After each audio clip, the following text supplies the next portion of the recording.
Leonardo da Vinci, génie universel, nous étonnera toujours. Son esprit multiple a foisonné d'idées, et la liste est longue de ses trouvailles et améliorations.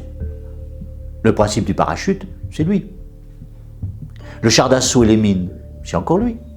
L'hélice volante, c'est toujours lui. Et sa bicyclette en bois, bien que sans pédale ni frein, est tout de même le produit de son imagination bouillonnante. Leonardo da Vinci ne fut pas qu'un peintre exceptionnel. Il mérite le titre d'ingénieur le plus en avance sur son temps. Mais il faut tempérer cet enthousiasme par deux remarques. La première ne tire pas à conséquence. Beaucoup d'idées attribuées à Leonardo da Vinci figuraient dans les ouvrages d'autres ingénieurs comme Alberti ou Tacola qui l'ont précédé et que nous savons que Leonardo a pu lire.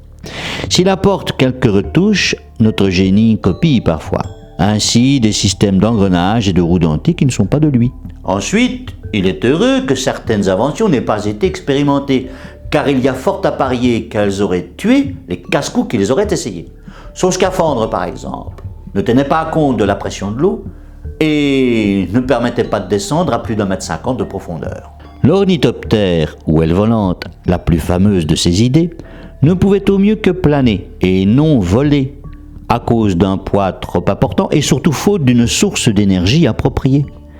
Pour Pascal Briouast, professeur des sciences à l'université de Tours, Leonardo était un touche-à-tout, un curieux universel typique de la Renaissance, mais il n'approfondit pas réellement.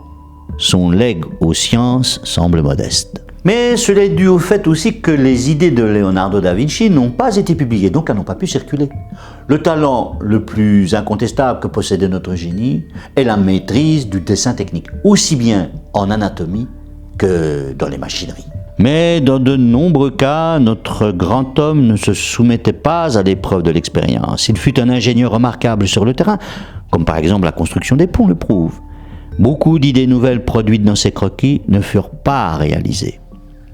Certes, la pensée moderne revoit à la baisse les apports de Leonardo da Vinci dans le domaine des techniques, car l'homme a beaucoup compilé et recopié, mais le bonhomme reste numéro 1 sur le podium des génies universels.